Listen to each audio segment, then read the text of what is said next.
समूळ विलाया संत महिमा वर्णू किती निर्जीव चालविली भिंती जड मूड बुद्धरिले रेड्या मुखी भेद भुलविले संत महिमा वर्णू किती निर्जीव चालविले भिंती मनी नाम याचा नारा नमन माझे ज्ञानेश्वरा संत महिमा वर्णू किती निर्जीव चालविले भिंती पांडुरंगा करो प्रथम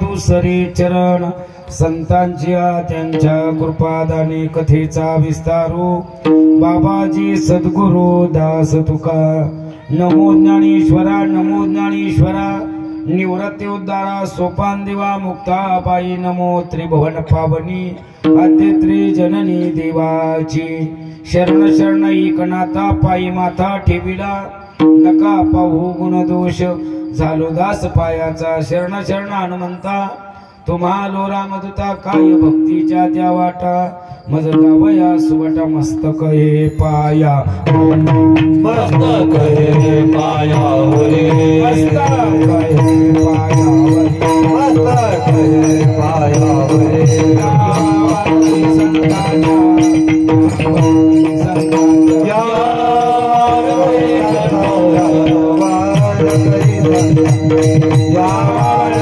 संतांच्या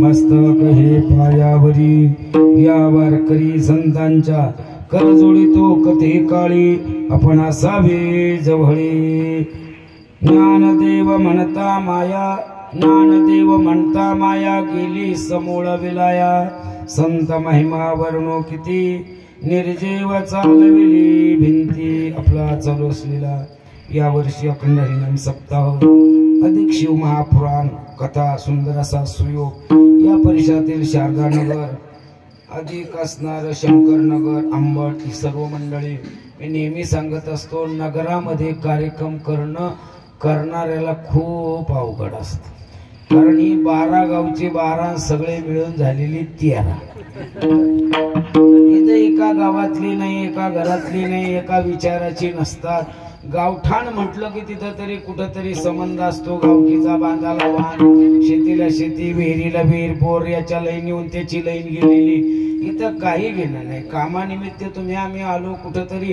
स्थानिक झालो आणि कुठंतरी छोटेसे घर बांधले आणि वास्तव्याला राहिलो म्हणून 12 घरची 12 सगळे मिळून असणारी 13 अशी भूमिका या ठिकाणी असते पण आमच्या ताईने खूप मोठे एक धाडस केलं आणि त्या धाडसाला खरंच फळ आलं म्हणावं लागेल कारण अशा ठिकाणी कार्यक्रम करणं इतकं सोपं नाही मी बोलून गेलो आणि म्हणून सुंदर असं आयोजन आमच्या ताईने केलेलं आहे ताईला द्यावे तेवढे धन्यवाद त्यांच्याच मुखातून आपल्याला श्रीमद महापुराण शिवपुराणाची कथा श्रवण करायला मिळतात या ठिकाणी ज्यांचं सर्वात मोठं योगदान आहे महाप्रसादाचं गुणगान खरंच गायलं पाहिजे अन्नदानाने आयुष्य वाढतं अन्नदानाने पितृऋण फिरतं अन्नदानाने पुत्र संतती होती जर 10व्याचं कीर्तन असतं ते सगळं सांगितलं असतं म्हणून महान अन्नदान महाप्रसादाचे यजमान आमच्या वैशल्याताई आणि गंगाधर भाऊ वराडे या असणारे नगरसेवक आहे अंबडचे, आणि त्यांच्याचे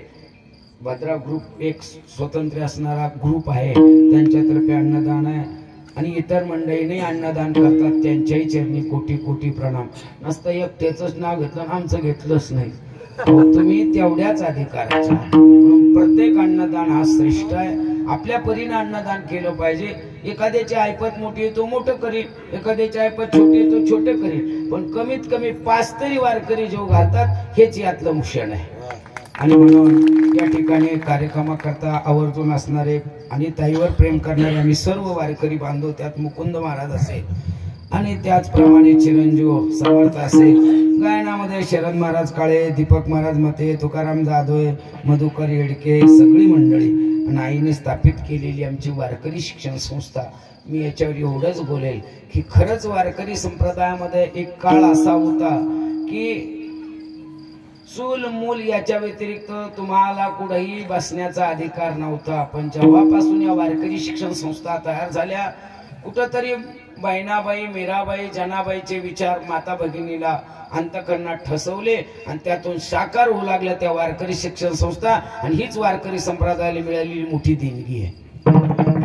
वारकरी शिक्षण संस्थेतल्या सर्व विद्यार्थ्यांनी यांच्याही चरणी नतमस्तक होतो. मला दिलेली वेळ, निवडलेला अभंग सार्थकी लावण्याचा प्रयत्न करतो. अभंग पाठातला नसेल, पण अभंग का घेतला आता आजच्यापासून ज्ञानोबाराय सोहळ्याला सुरुवात होतात. जरी आपण आळंदीला नसो पण सप्त आळंदी वारीत, आणि म्हणूनच ज्ञानोबारायचं गुणगान गायलं पाहिजे. आता उद्यापासून अष्टमी ते आजपासून दिंड्या आळंदीकडे पोहोचतात. काही दिंड्याच्या आजपासून कार्यक्रम चालू होतात, काहीच्या अष्टमी पासून होतात आणि काहीचे द्वादशी पासून पुढे होतात, आमुष्याच्या नंतर काले होतात. आणि म्हणूनच ज्ञानोबारायचं गुण गावं या हेतूने निवडलेला भंग. विठ्ठल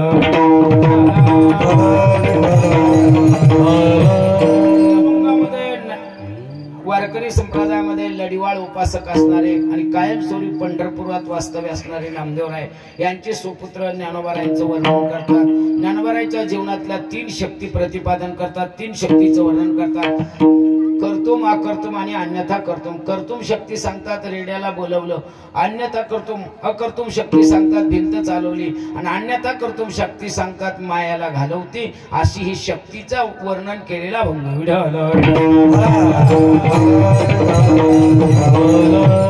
मी सांगत असतो की सज्जन मायबाप हो, जरी ज्ञानोबाराय तुकोबारायचं प्रमाण असेल, धन्य माता पिता तया, धन्य माता पिता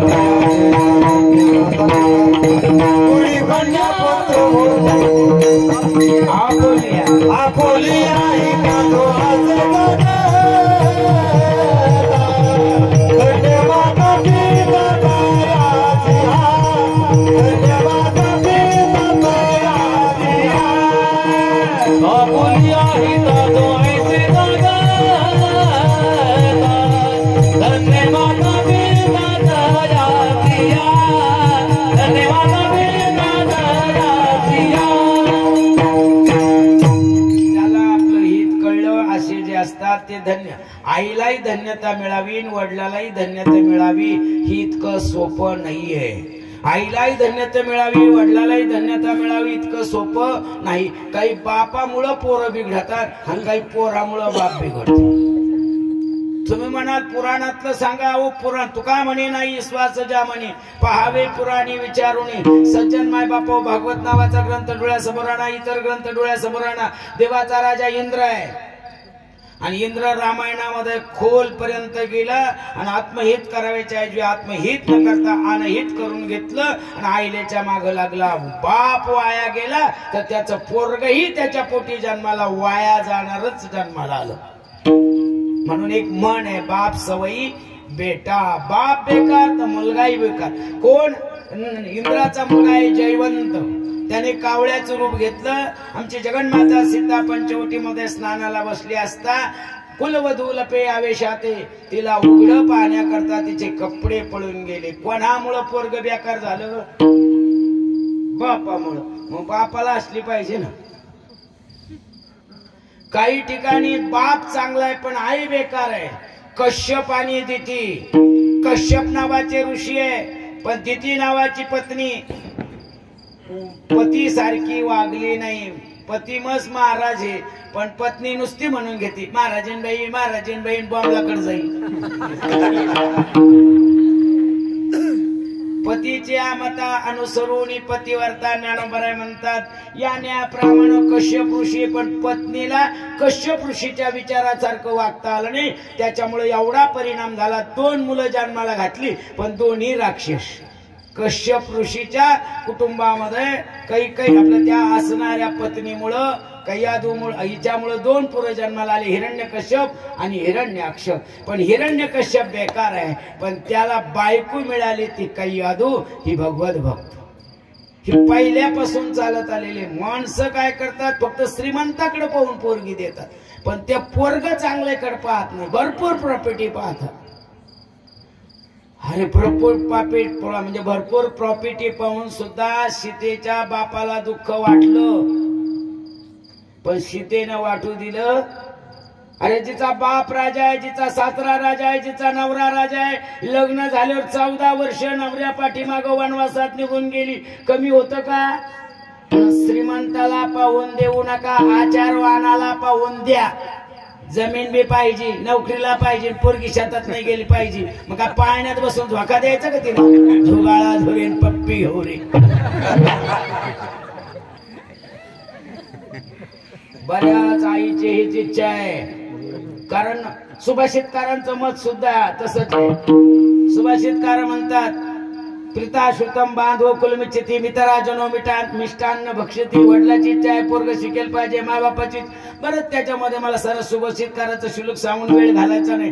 म्हणून या ठिकाणी वडिलानं मुलगी दिल्या गेली ती राक्षस कुळात, पण तिनं राक्षस कुळात असून सुद्धा मुलगा चांगला जन्माला आणण्याचं अंतकरणात ध्येय ठेवलं, तर मुलगा जन्माला चांगलाच आणून दाखवला. ही मातेला धन्यता आहे. काही महिला आमच्याकडे येतात, म्हणे माझा नवरा लय दारू पितो. मी सांगतो 1 वर्ष तू 2 कामं कर. जर नवऱ्याने दारू नाही सोडली तर कीर्तन सोडून देईन मी. पहिलंय, तुम्ही सासरी येताना 2 देव आणले. पहिले एकच आणत होते, आता 2 आणतात. एक लंगडा भगवान कृष्ण आणि दुसरी अन्नपूर्णा. ती तांदूळावर बसायची, तिला शिजून कोणा घालायचं? किती महिला इथं कोण नियमाने रोज देवाला नैवेद्य घालतात, आमच्या ताई सोडून.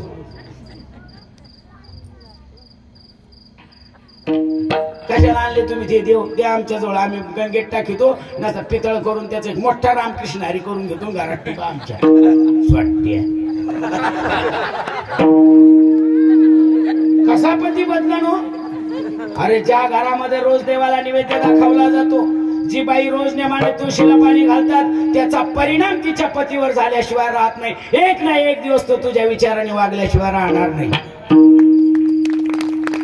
आज नाही मला भेटायला आली तुला. कैयादूने ठरवलं, माझा नवरा हिरण्यकश्यप आहे, राक्षस आहे, धरा मारा आपटा बेकार वाहणारे. नवीन मंदिर बांधायचे नाही, जुन्या मंदिराचा चिन्ह उद्धार करायचा नाही, यज्ञ होऊ द्यायचे नाही, यज्ञ करणाराला जगू द्यायचं नाही. तिनं ठरवलं असा मुलगा जन्माला आली की याला सुद्धा नीट करून मोक्षापर्यंत नेईल. लग्न झाल्यानंतर 6 महिने बोलली नाही.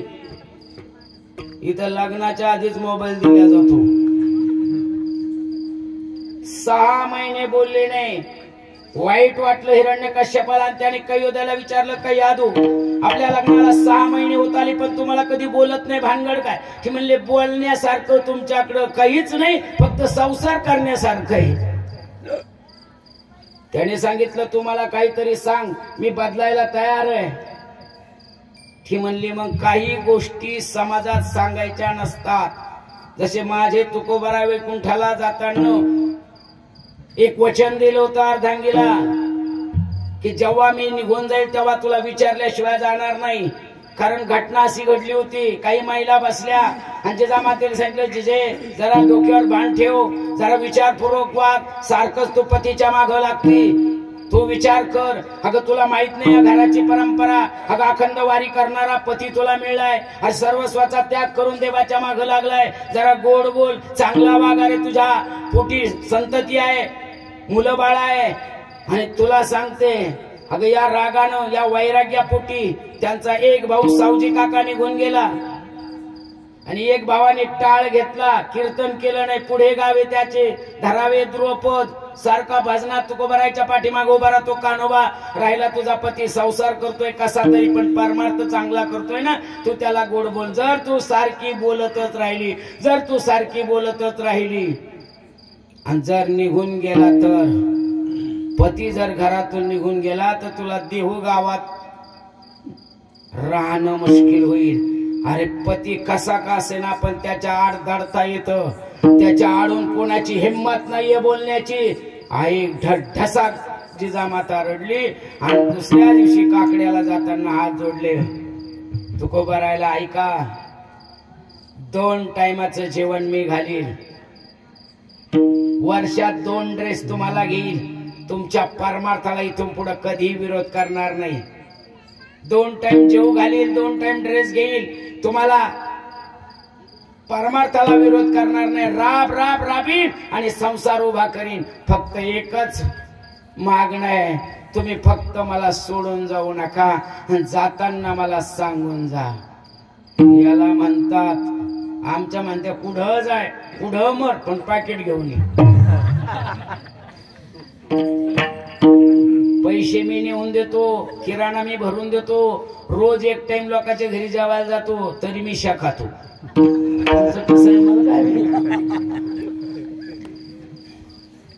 आणि जेव्हा तुकोबाराय वैकुंठाला गेले त्या टायमाला तुकोबारायने वचन दिलं होतं, विचारायला गेले, आवले निघालो मी वैकुंठाला, येते का?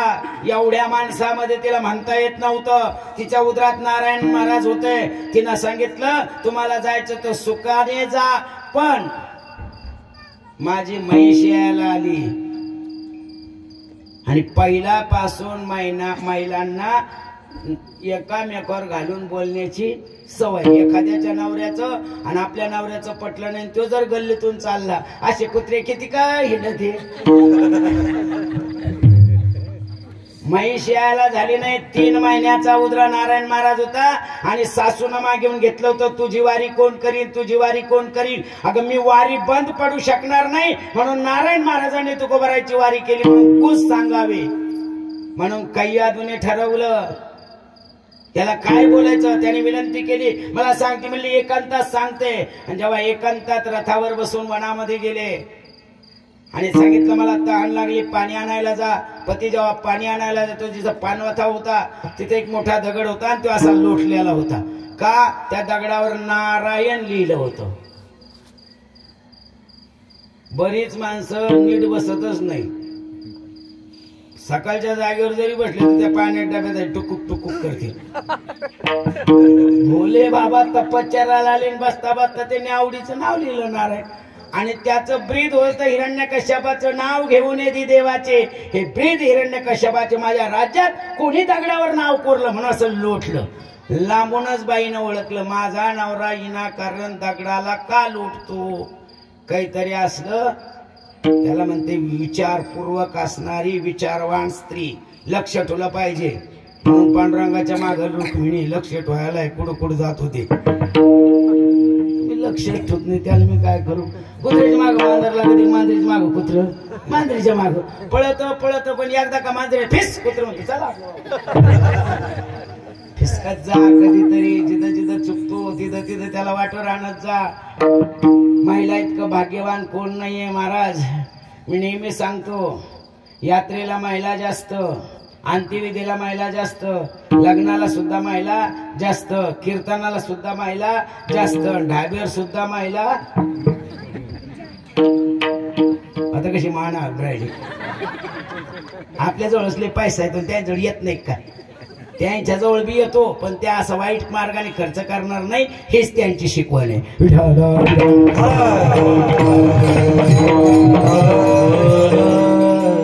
कैयादून लांबून पाहिलं, आपला पती आला. हे कैयादू, हे पती पाणी पे. तिनं सांगितलं मी पाणी घेणार नाही. अगो मी लांबून पाणी आणलं, तुला तहान लागली होती, पाणी प्यावं लागेल. ते म्हणले मी पेणार नाही. ते म्हणले का पेणार नाही? ते म्हणले दगड काऊन लोटीत होते.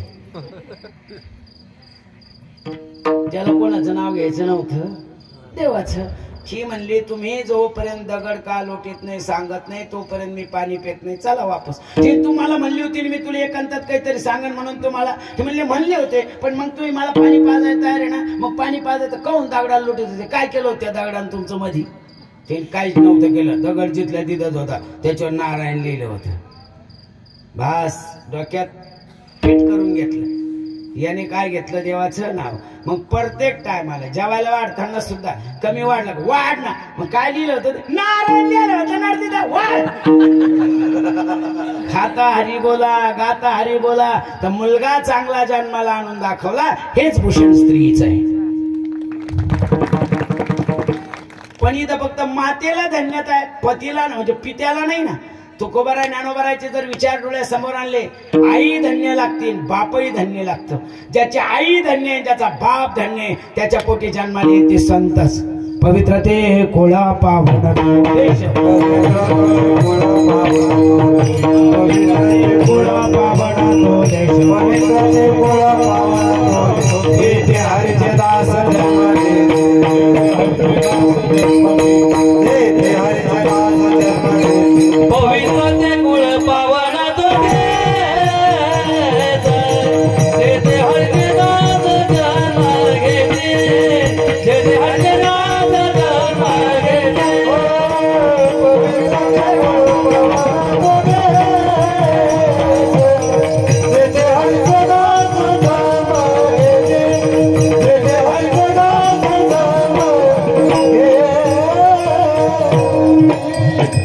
आई धन्य लागते, बापही धन्य लागते, तवा तयाचा हरिक वाटे देवा, तवा आपुले इता धन्य माता पिता. आणि मग तुका म्हणे मग घडो त्यांची कोणाची अखंड चिंतन गीता भागवत तयाचा हरिक, तवा कुठं धन्य माता पिता. मग ठीक आहे तुकोबा धन्य माता पिता आहे, मग जे वर्णन करतात त्यांच्या बाबतीत काय, त्यांची आई धन्य आहे, बापही धन्य आहे. बाप आणि आई किती धन्य आहे आणि बाप किती धन्य आहे. फिरविले देवळा जगामाया, फिरविले देवळा जगामाया, फिरविले देवळा जगामाया, फिरविले देवळा जगामाया, नामदेवा हाते दूध प्याला, नामदेवा हाते दूध प्याला, नामदेवा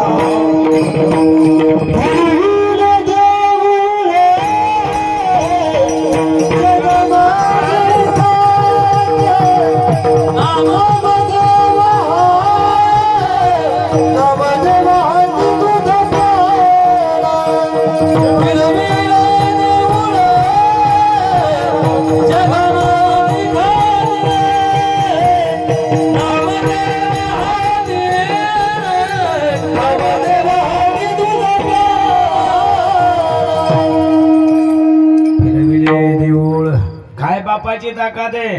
नामदेव कीर्तन करे पुढे देवनाचे ज्यांनी म्हणे ज्ञान देवा बोला भंग, अभंग बोलता रंग कीर्तनी भरला, प्रेमाची निछंदे विठ्ठल नाचू लागला. केवढा अधिकार ज्यांच्या कीर्तनामध्ये देव नाचतो. आमचे पोर देवा पुढं नाचते. गणपती पुढं पोरं नाचतात, पार्वतीच्या बळ तुझ्या अंगात चळ, ताशाचा आवाज झाला, गणपती माझा नाचत आला. गणपती नाही नाचला, पोरग नाचायला लागलं. बाईनं पाहिलं का पानमा पोरग कसं नाचत, पानमा पोर म्हणलं पेलेलं. अरे ज्यांच्या कीर्तनात देव नाचतो, ज्यांच्या कुटुंबाची व्याख्या चांगली वेगळी. लहान कुटुंब नाहीये, राजाई गोजाई दोघी सासू सुना, नामा दामा जाना बापले. 14 माणसाचं कुटुंब आणि 15वी गंगाखेडवरून वारीला आली. तिला ईश्वराचा साक्षात्कार झाला आणि तिच्या बापान तिला सोडून दिलं आणि तिचा सांभाळ केला तो नामदेवाच्या वडिलांनी. ती जना विठ्ठल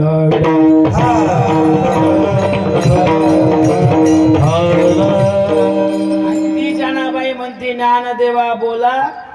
म्हणजे जनाबाईचा अधिकार काय कमी आहे का? पण जनाबाई असली तर ना नावात ताकद आहे का आचरणात? आचार्य नावाला काय करता? नाव आहे का गंगाधर, आंघोळ नाही महिनाभर. नाव पंढरीनाथ आणि चालला बोंबील खा. नाव शांताबाई पण भांडायला उठले तर कुत्रीची आई. नाव सुलोचन पाहते मुंबई पुन्हा बांगी. अरे जनाबाईच्या नावासाठी करणी सारखं नाव, म्हणून जनाबाई म्हणे ज्ञानदेवा बोला. कारण जनाबाईची कोणतीच क्रिया देवाला सोडून नव्हती.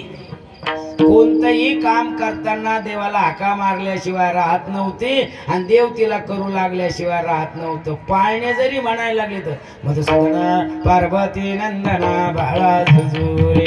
आपल्या बाया असे पाळणे नाही म्हणायच्या, संतांना लिहिलेले त्यांच्या रचलेली पाळणे राहते.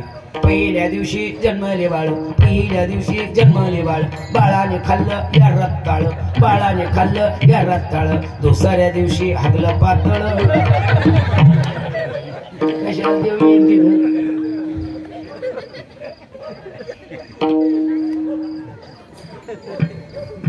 आपले जाते तसेच. जीव शिवदोडे कुंडे ग प्रपंचात नेते ग, जीव शिवदोडे कुंडे ग आवडी पाची मोठे ग तू या रे बा विठाला, आवडी पाची मोठे ग तू या रे बा विठाला, आवडी पाची मोठे ग तू या रे बा विठाला, आवडी पाची मोठे ग तू या रे बा विठाला. फक्त आता थोडस राहिलं ते नवरात्रात 2-3 किलो बगर आणि 1-2 किलो राजगिरा. याच्या व्यतिरिक्त दळायला राहिलं नाही. ते बी दळताना देवाचं नाव नाही घेत. लिंबूच्या झाडा खाली भाऊ माझा दारू पाडी कोणी मेल्याने केली चाडी. मग का पाडी पोलीस ती काय कीर्तन करायची? अरे आमच्या संतांच्या फुगड्या तशात, आमच्या संतांच्या सगळं वाङ्मय तसं. फुगाडी फू फू बाई फू, फुगाडी फू बाई फुगाडी फू, फुगाडी फू फू बाई फू, फुगाडी फू बाई फुगाडी फू.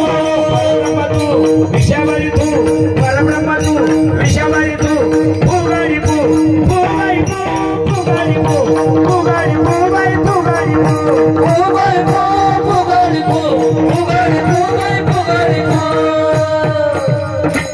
परब्रह्म तू विषयावरी तू. फुगडी खेळताना भावाच्या पलीकडे गेलं पाहिजे. मी कोणासंग फुगडी खेळते ते, आणि विषयावरी तू नाही तर फुगडी खेळ अंगोर थुकायचं सांगितलं का?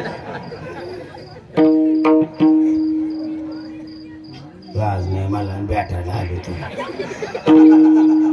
फुगड्या आमच्या फोफाटा म्हणून फोफाटा, गुडघ्यावर फोफाटा आणि आंबडच्या मारुतीला सोन्याचा मुखोटा. असं म्हणलं तरी बरं आहे ना. नवी नवी नवरी जशी शेवरी वाणी लवे, नवी नवी नवरी जशी शेवरी वाणी लवे, झाली चिली पिली आता कोंबडी वाणी झुजे आता फोफा. असं मी रात्र काढीन सज्जन काही म्हणते काय लावलंय. जनाबाईचा अधिकार जनाबाई एवढा. अरे जिच्या गौऱ्या देवानी वेचाव्या, जिच्या गौऱ्यातून विठ्ठल विठ्ठल ध्वनी यावं. नवे नवे जिला जसं एखाद्या बाईला कोणी नसतं मग ती म्हणती चंद्रभागा माझ्या डोक्यात एक चक्कर मार्ग दिसला ग बाई दिसला. माझ्या जनीला नाही कोणी देव करी येणी फणी. ती जनाबाई जिथं ज्ञानोबा राहायला चाल म्हणायला लावतात, मग ती काय जेनी काय साथ येत. आणि ती ज्यांच्या कीर्तनात देऊन असतो तो काय साथ आहे. अरे नामदेवराचा अधिकार नामदेवराय सारखाच. नामदेवरांचे मेवणे आले. नामदेवरायचे मेवणे आल्यानंतर नामदेवराय मंदिरात भजनाला होते. घरात कोणी नसते म्हणजे बहीण भावाला थोडंफार प्रपंचातलं गरहणं सांगतेच.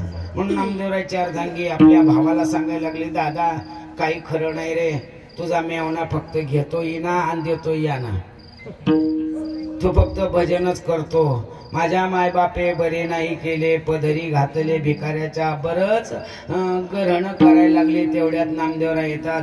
नामदेवराय आल्यानंतर घरात पाहतात आपले मेवणे बाजूच्या बाजूने जातात. टोपल्यात काय ते खातात, विना घेतात, पुन्हा भजनाला निघतात. तिनं पाहिलं आपला नवरा आला, खाल्लं पण आपल्या भावाला राम राम घातला नाही. चटकन गल्लीत गेली ना हाताला धरलं.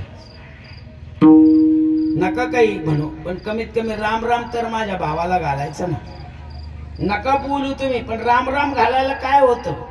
महाराज जर राम राम घातला नाही ना तर बयात तळ्या उचली त्या. बोल सदानंद चिलकोट.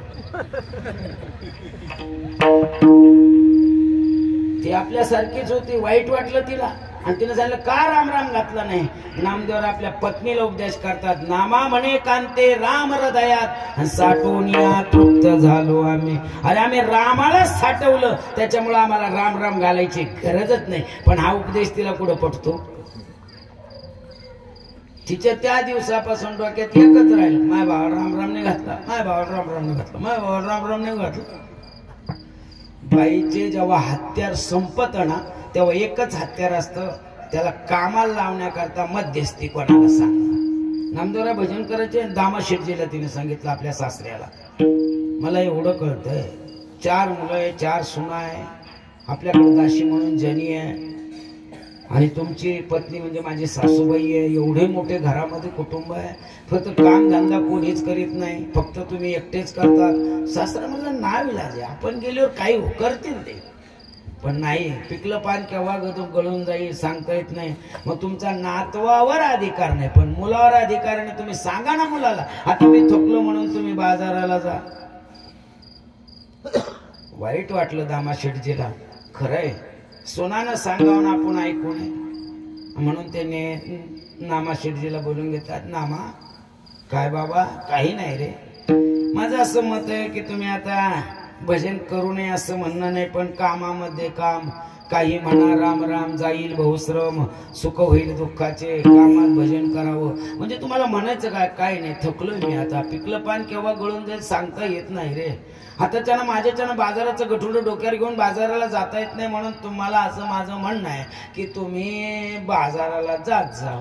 नामदेवराय म्हणले तुम्ही सांगत जा आम्ही जात जाऊ. मग उद्या सोमवार आहे, सोमवारच्या बाजारापासून तुम्ही जा. नामदेवराय ठरवले. काकडा करून आले. आल्याबरोबर दामा शेट्टीनं गठुडं काढलं, कापड काढले, सांगितलं ये या मीटरचं ते त्या मीटरचं या मापाने मोजायचं, सगळी माहिती दिली. तोपर्यंत दामा शेट्टीच्या अर्धांगीनं स्वयंपाक केला, डबा भरून ठेवला. दामा शेट्टीनं गठुडं सोडलेलं गठुडं बांधलं, नामदेवराच्या डोक्यावर दिलं. नामदेवराने डोक्यावर घेतलं आणि दामा शेट्टीला म्हणतात बाबा बाजारात गिऱ्हाईक सांगून येतं का न सांगून. ते म्हणले न सांगून केव्हा येईल सांगता येत नाही. मग गिऱ्हाईक केव्हा येईल सांगता येत नाही. तोपर्यंत मी काय रिकामा बसू तिथं, मग मी भजन करीन. ते म्हणले तुला कोण म्हणतं भजनाला विरोध आहे. ते म्हणले भजनाचं साहित्य नाही ना. म्हणजे तुला म्हणायचं काय. ते म्हणले येणा घेऊन जाऊ का जा. आता येणा घेऊन बाजार होईल का भजन होईल. विना घेतला तेवढ्यात तिनं डबा आणून दिला. नामदेवरायचे वडील गप्पा मारत मारत चंद्रभागेच्या तीरापर्यंत गेले. बरीच काही शिंप्याची मंडळी होती, काही इतर समाजाची मंडळी होती. आणि त्या काळामध्ये एकाने कमवलेलं सर्वांना पुरत होतं. आता सर्व कमवून सुद्धा सर्वाला पुरत नाही कारण शोक वाढले. त्या काळामध्ये मोबाईल नव्हते. एका माणसाला घरात 3 जर माणसं असेल तर एकाच्या कपड्यावर सगळे लग्ना कार्याला जात होती. आता कपडेच इतके झाले उकांड्यात जरी टाकले तर पुढच्या वर्षी उकांडा उकारताना ते फावड्याला गुतत. हायबर कमी अजून धुवून घालतो म्हणजे फाटण्याचं राव राहिलं नाही. आता जाळावा लागू राहिले कपडे. आणि म्हणून दामा शेट्टी एकटी कमत होते, सगळं घर भागत होतं. आता नामदेवरायर बाजाराची बाजू आली म्हणून बोलत बोलत चंद्रभागेच्या तीराला आले. काही बाजारच्या मंडळीला नामदेवरायचे वडील सांगतात नामा पहिल्यांदा बाजारला चाललाय, लक्ष ठेवा.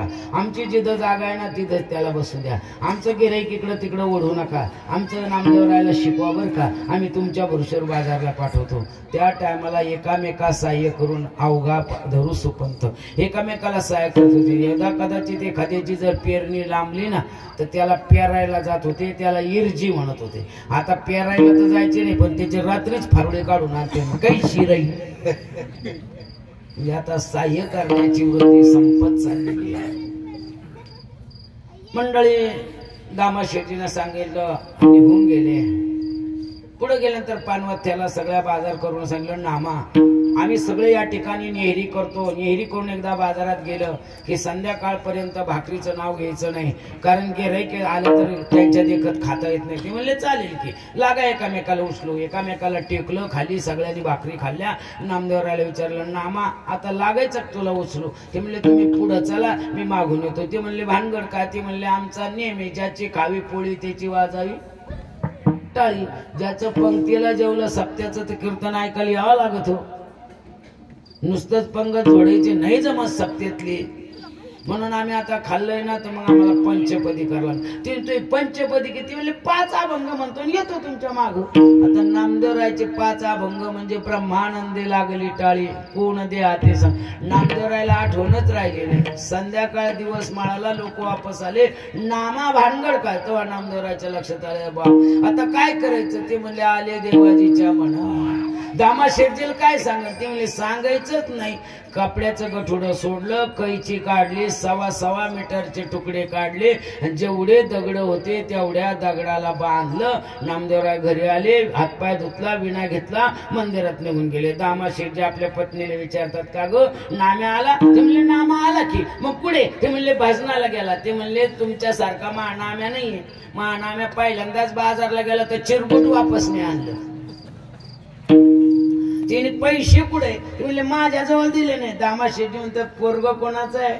ते आईजवळ पैसे कधीच देणार नाही, माझ्याजवळ दे. नामदेवराय वापस भजनवून येतात, जेवतात. दामा शेट्टी विचारतात नामा बाजार. ते म्हणले 100%. कापड सगळी विकले, पैसे उधार. दामा शेटजीला वाईट वाटलं.